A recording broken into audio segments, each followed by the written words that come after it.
किराणा दुकानात एक तरुण पुतणीला पटवायचा विरोध करताच केला खून। पुतणीचा मुलाला प्रतिसाद।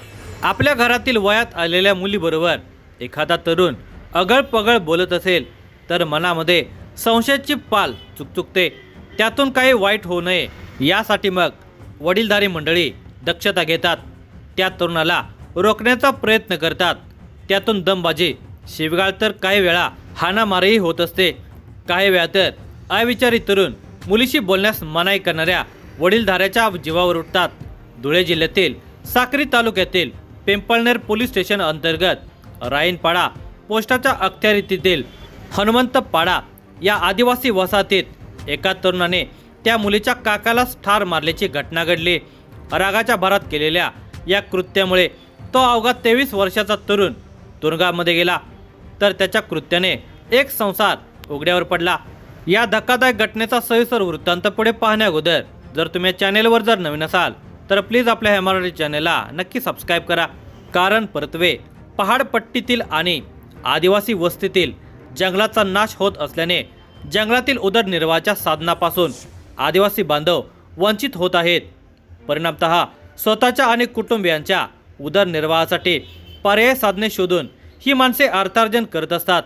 हनुमंतपाड्यातील प्रभावती नावाची 20 वर्षीय युवती हनुमंतपाडा गावामध्ये छोटासा किराणाचं दुकान चालवून स्वतःचा आणि कुटुंबियाचा उदरनिर्वाह करत असे। प्रभावतीच्या दुकानावर हनुमंतपाड्यातील आणि परिसरातील सर्वच प्रकारचे ग्राहक आवश्यक ती वस्तू खरेदी करण्यासाठी येत असत। त्यात हनुमंतपाडा गावातील किसन गुलाब सावळे वय वर्षे 22 वर्ष या तरुणाचाही समावेश आहे। प्रभावतीच्या किराणा दुकानावर वस्तू घेण्यासाठी येणारे ग्राहक वस्तू घेऊन आपल्या मार्गी लागत असतात, पण हनुमंतपाड्यातील किसन साबळे नावाचा तरुण मात्र वस्तू खरेदी केल्यानंतर तासनतास प्रभावतीशी विविध विषय काढून दीर्घकाळ बोलत बसतो। हे प्रभावतीचा काका दत्तू सोमा गवळी याच्या निदर्शनास आले होते। गेल्या 4-5 दिवसांपासून किसन साबळे हा प्रभावतीच्या दुकानात येऊन तिच्याशी तासनतास गप्पा मारत असताना त्याने पाहिले होते। मंगळवार दिनांक 10 मार्च 2026 रोजी प्रभावतीचा काका दत्तू गवळी हा दुकानावर गेला असता किसन साबळे हा प्रभावतीशी अगळपगळ बोलताना त्यांनी पाहिले होते।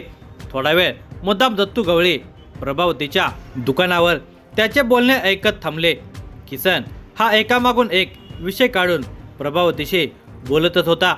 विशेष म्हणजे दत्तू गवळीची पुतणीही त्याला साथ देत होते। खरं म्हणजे प्रभावती आणि किसन साबळे हे तरुण होते, त्यांचा हे गप्पा मारणं दत्तू गवळीला रुचत नव्हतं।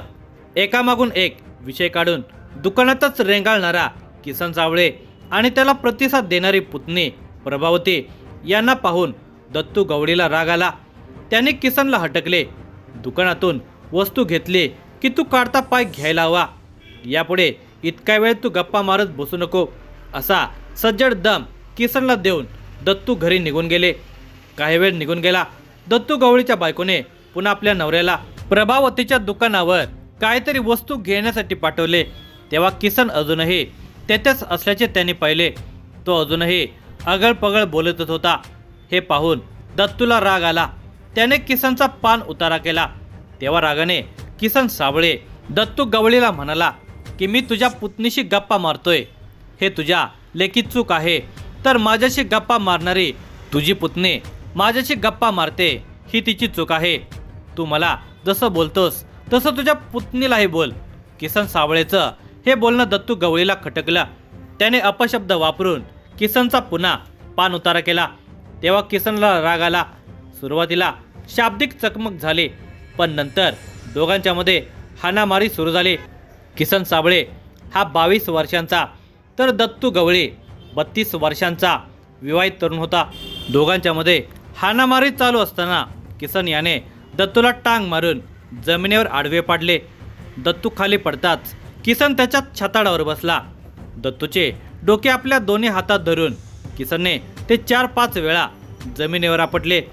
दत्तूचे डोके 4-5 वेळा जमिनीवर आपटले गेल्याने दत्तूच्या मेंदूला अंतर्गत जखम झाली आणि आतच रक्तस्राव झाला। त्यामुळे दत्तू गवळी निश्चेत पडला। गर्दीतील एकाने पोलीस पाटलांना माहिती दिली. घटनेची खात्री करून पोलीस पाटलांनी याबाबत पिंपळनेर पोलीस ठाण्याला कळवले. सहाय्यक पोलीस निरीक्षक किरण बर्गे हे पथकासह दाखल झाले. पोलिसांनी दत्तू गवळीची स्थिती बघून पंचनाम्याचे सोपस्कार पार पाडून उपचारार्थ ग्रामीण रुग्णालयात पाठवले. वैद्यकीय अधिकाऱ्यांनी दत्तू गवळीला मृत घोषित केले. किसन गुलाब साबळे याच्या जबर मारहाणीमुळे दत्तू सोमा गवळी याची प्राणज्योत मालवल्याची बातमी ऐकून हनुमंतपाडा गावामध्ये तणावाचे वातावरण निर्माण झाले. या गंभीर घटनेची माहिती सहाय्यक पोलीस निरीक्षक किरण बर्गे यांनी पोलीस अधीक्षक श्रीकांत देवरे यांना दिली. प्रकरणाचे गांभीर्य लक्षात घेऊन हनुमंतपाडा गावामध्ये आणि परिसरामध्ये चोख पोलीस बंदोबस्त ठेवण्यात आला. पोलीस अधीक्षक श्रीकांत देवरे यांच्या मार्गदर्शनाखाली तपास सुरू झाला. किसन साबळे याला अटक करून त्याला गजाआड करण्यात आले. त्याच्या विरोधात भारतीय न्याय संहिता कलम 103 नुसार कारवाई करण्यात आली.